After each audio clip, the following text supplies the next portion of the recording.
The nominees for Best Jazz Recording are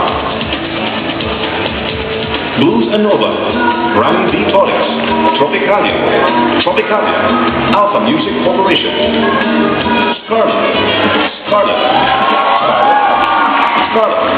Candid Records Philippines, Warm Impressions, M.G. Moses, Snafu Record, Sophia, Ivory Music and Video Incorporated, Jesus Para Sa Iyo, Junji Marcelo, Joey Domingo, Jules Carrora, RG7 Creative Services Incorporated, When I Met You, Neil Gregorio, Jim Paredes, Jerome Rico, Warner Music Philippines.